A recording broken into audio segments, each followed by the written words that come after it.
저도 처음에 주주관계 볼 때 그렇게 생각했었어요. 합의해서 정한 가액으로 하면 되는 거 아니야? 라고 했는데 어떤 상황이 벌어지냐면 행사가액을 얼마로 할까요? 라고 하면 결산 직전 기준인 시점에 주식가치, 평가가 개입이 되는 순간 뭐가 맞는지에 대한 문제제기 이슈가 있습니다. A는 싸게 사고 싶고 B는 비싸게 팔고 싶잖아요. 평가가액을 낮추고 싶은 유인이 있고 A는 B는 높이고 싶은 유인이 있죠.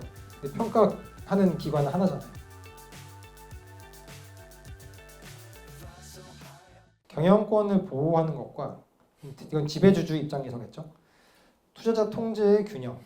투자자, 소수주주 입장에서는 마음대로 51%를 가지고 있다고 회사 100%를 지배하고 있는 건 아니야. 요즘 그래서 그 주주 행동주의가 좀 예전보다 활발해진 분위기인데요. 그런 게 이제 바꿔 말하면 미국에서는 확실히 소수주주들이 본인들의 의결권 행사나 이런 권리 행사에 훨씬 적극적이거든요. 소송도 많이 하고. 근데 한국은 그런 게 많이 없었어요. 사실 이번에 상법 개정되고 하면서 좀 변화가 있지 않을까 싶은데 뭐 바뀐 지가 너무 얼마 안 되고 판례도 전혀 형성이 안 돼 있어서 지켜는 봐야 되겠습니다만 그런 의미에서 제가 방금 말씀드린 그뭐 슬로건은 좀 웃기고 그 표현 51%를 가져서 지배권을 가지는 지배주주인 건 맞지만 그럼에도 불구하고 회사 100%를 당신이 소유한 건 아닙니다. 라는 컨셉이 주주 간 계약을 관통하는 저는 하나의 워딩이라고 생각합니다. 회사에 대한 운영권은 지배주주가 가지고 있지만 필요한 내용들, 나의 동의를 받아야 한다. 나에게 지명권을 보장해달라. 정보는 어디까지 공개해달라. 시간은 언제까지, 어떤 내용은 어디까지. 이런 내용들을 조정하는 형태의 내용으로 주주 간 계약 검토가 이루어져야 하고요. 그리고 이런 내용들이 정관이나 그리고 이 주주들 중에 뭐 구주양수도 형태로 들어온 주주만 있을 수도 있어요. 그러면 이 신주인수 계약과의 불일치 방지는 필요가 없겠죠. 근데 그럼에도 불구하고 신주인수 계약으로 들어온 주주가 있다면 기존 신주인수 계약에 들어와 있는 조항들과 불일치하는 게 있는지 뭐 예를 들면 앞서 말씀드렸던 신주인수 계약 중에서 주주 간 계약과 결합된 형식의 계약을 체결한 이력이 있다라고 한다면 그 계약서에 포함된 주주 간 합의에 해당되는 내용을 이번 주주 간 계약과 어떻게 일치시킬 것이냐 어떤 조항이 우선하게 할 것인가에 대한 문제의식을 가지고 수정을 해야 된다. 이런 게 하나 있고요. 그리고 엑시트해야 되잖아요. 어쨌든 기본적으로 주주는 뭐 고잉 컨선이고 주식회사는 계속 영원히 존속한다는 걸 전제로 굴러는 가지만 주주는 뭐 계속 가지고 있을 수도 있고 중간에 팔 수도 있는 거니까 중간에 판 게 곧 엑시트니 그거를 대비한 조항 구비가 잘 되어 있는가. 여기 써 있는 RCPS는 그 상환 전환 우선주죠. 그 상환 전환 우선주에 대한 전환권 행사, 즉 전환권이 포함되어 있는 종류 주식의 전환권 행사 조건이 적절하게 되어 있는지, 그리고 절차가 잘 규정되어 있는지, 드래그 태그, 콜풋 이런 항목들은 제가 좀 뒤에 별도 설명을 다시 드리겠습니다.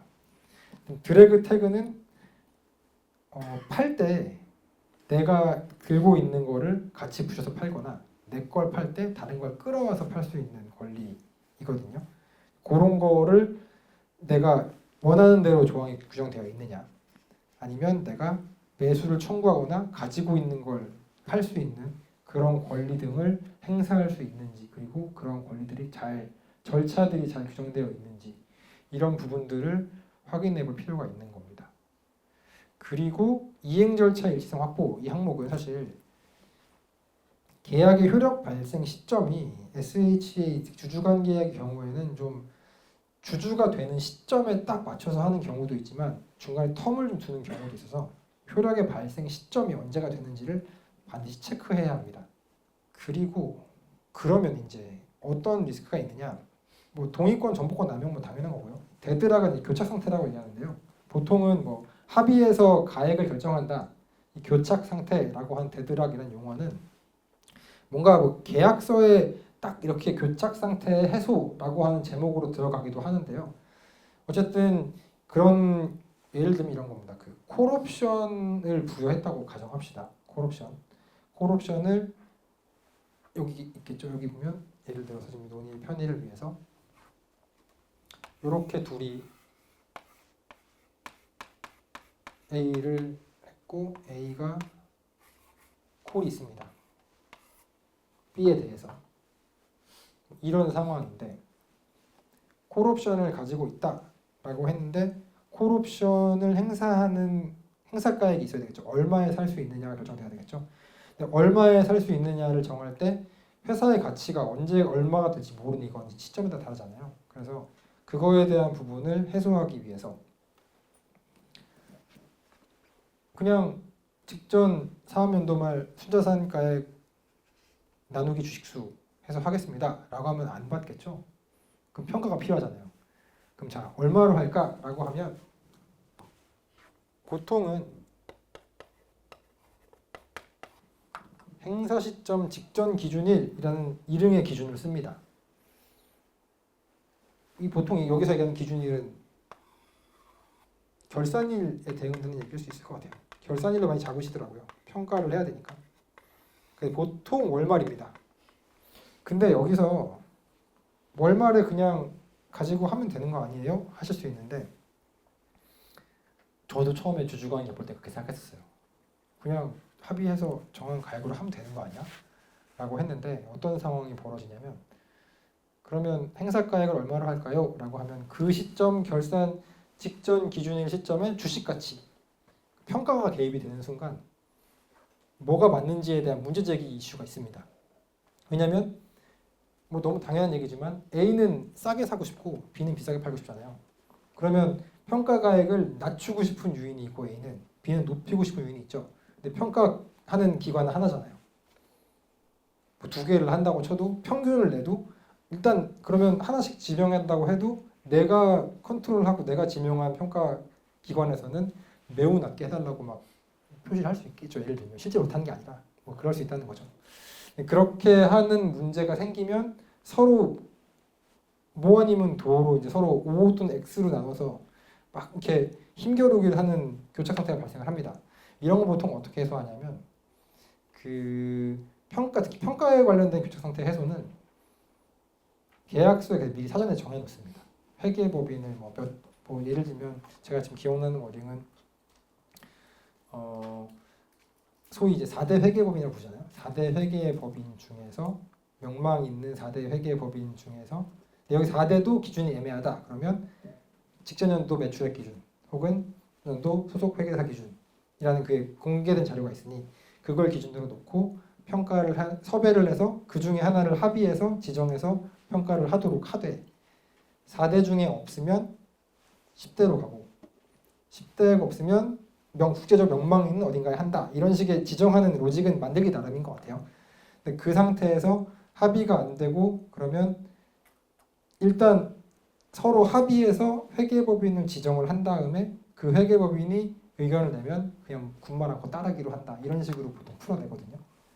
그런 걸 이제 구체적으로 써나가는 과정들이 약간의 상상력이 좀 필요합니다. 창의력까지 필요 없고 상상력 좀 있으면 될 것 같아요.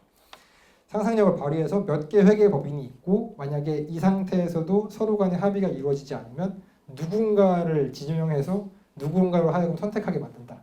우리도 이 사람 중간에 있는 어떤 특정 회계법인 어떤 다른 기관이면 기관에다가 의뢰해서 그 의뢰를 통해서 그들이 지명한 평가기관을 통해서 평가를 하고 결과를 수용한다. 이런 식의 중간 지대를 찾는 방식을 얘기하거든요. 근데 그런 부분들이 있을 때 제가 아까 처음에 말씀드렸던 실행 가능성에 대한 문제들이 항상 같이 불거집니다. 그 회계법인을 섭외할 수 있느냐? 회계법인을 섭외했다면 그걸 정말 수용할 수 있느냐? 그런 문제들이 발생하게 되는데요. 어쨌든 그런 형태의 교착 상태 발생하는 걸 이제 해소를 해야 되기 때문에 그런 부분들에 대한 컨트롤이 필요하다라는 생각을 하면서 계약서를 봐야 됩니다. 그리고 다음으로는 계약 위반 리스크 같은 경우에는 양도 제한을 위반해서 팔았거나 옵션을 행사했는데 그에 따른 거래에 응하지 않았다라고 하는 가능성이 있기 때문에 그에 따른 페널티를 추가로 규정해둘 필요가 있습니다.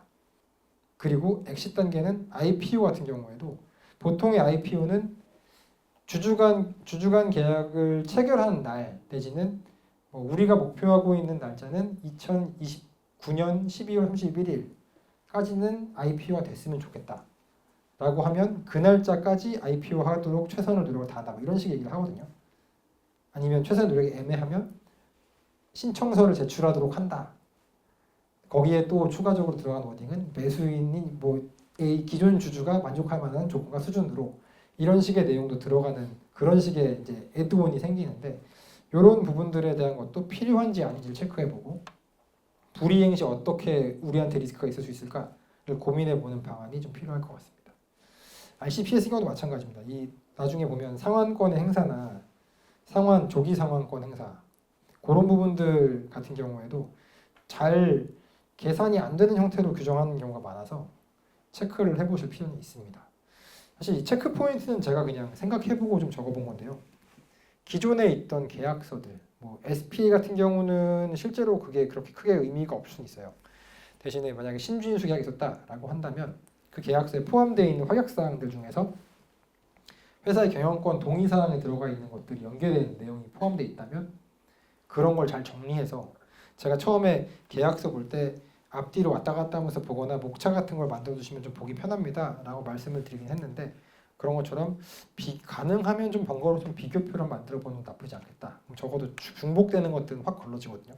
그런 지점에서 하나 고려해 보시고 시간적 여유가 좀 되신다고 한다면 정관까지 같이 비교하면 더 좋긴 합니다. 그리고 거래 종결 전후에 필요한 문서 흐름을 점검한다 라고 써 있는 것들은 기존의 그 특정 거래, 예를 들면 신주인수 거래든 주식 양수도 계약, SPA에 따른 거래든 클로징 할 때는 제가 클로징 체크리스트를 실무 작성을 합니다 라고 말씀드렸는데 그런 것처럼 그런 부분들을 작성된 문서가 있으면 그 문서를 기초로 어떤 게 필요한지를 체크하는 그런 부분이 주주간 계약을 검토하고 수정하는 데 있어서 많은 도움이 됩니다. 그리고 이사회나 등기 절차 연계 검토에 대한 부분은 법령에서 규정하고 있는 그런 기간이라든가 구비 서류라든가 아니면 실제 이사회 결의 절차가 어떻게 되어 있는지 이런 것들을 한번 체크해 보시라는 정도의 의미로 이해하시면 되겠습니다.